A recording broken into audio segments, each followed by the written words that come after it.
जय श्री कृष्णा, जय श्री राम। जितने भी हमारे सनातनी भाई हैं, तो आज हम श्रीमद् भगवत गीता से बहुत महत्वपूर्ण जानकारी आप लोगों को बताएंगे। तो जो कोई भी भाई मेरे इस चैनल से जुड़ा है तो कृपया कर सब्सक्राइब कर देना कि आने वाली हर वीडियो जल्द से जल्द आप तक पहुंच सके। तो आज हम जानेंगे श्रीमद् भगवत गीता के अनुसार बहुत महत्वपूर्ण जानकारी कि कैसे परमात्मा गर्भ को स्थापित करते हैं।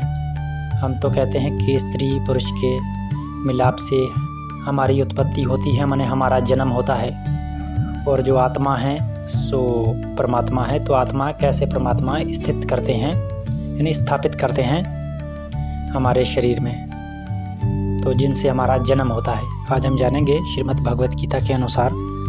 ये श्रीमद् भगवत गीता है, अध्याय 14, श्लोक नंबर 4। तो यहाँ पर श्री कृष्ण भगवान ने क्या कहा है?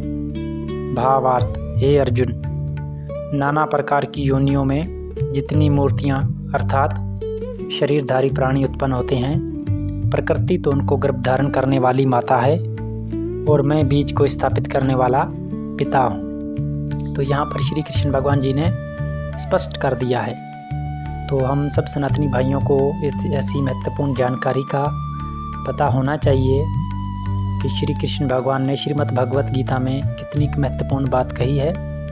तो अब हम इस श्लोक की बहुत ही गहराई से आपको बताते हैं और आप इसे ध्यानपूर्वक सुनिएगा। तो यहाँ पर श्री कृष्ण भगवान जी ने स्पष्ट कर दिया है, उसे चेतावनी देकर श्री कृष्ण भगवान ने कहा है भावार्थ तथा हे अर्जुन, नाना प्रकार की योनियों में, यानी कि नाना प्रकार की माने भिन्न भिन्न योनियाँ। हमारी 84 लाख योनियाँ हैं जिसमें हम अपने कर्मों के अनुसार भटकते रहते हैं। हमारा जन्म होता है कभी पक्षी का, कभी परिंदे का, तो कभी किसका। तो जैसे हम कर्म करेंगे तो वैसे ही हमारा आगे जन्म होगा। तो यहाँ पर श्री कृष्ण भगवान जी ने स्पष्ट कर दिया, नाना प्रकार की योनियों में जितनी मूर्तियाँ, मतलब के शरीरधारी प्राणी उत्पन्न होते हैं, यानी कि जो भी शरीर धारण करते हैं, जो उत्पन्न होते हैं। प्रकृति यानी कि ये जितना भी संसार है इसे एक प्रकृति परमात्मा की है। श्रीमद् भगवत गीता में 8 प्रकार की प्रकृति बताई गई है परमात्मा की, यानी कि प्रकृति तो इनको गर्भ धारण करने वाली माता है।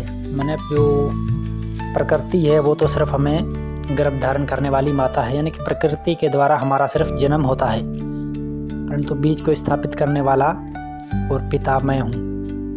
श्री कृष्ण भगवान कहता है कि बीज को स्थापित करने वाला मैं पिता हूँ, यानी कि जो आप एक मिसाल से आत्मा सो ही परमात्मा, जब भी 10वें अध्याय के श्लोक नंबर 20 में आपको इसका प्रमाण मिलेगा।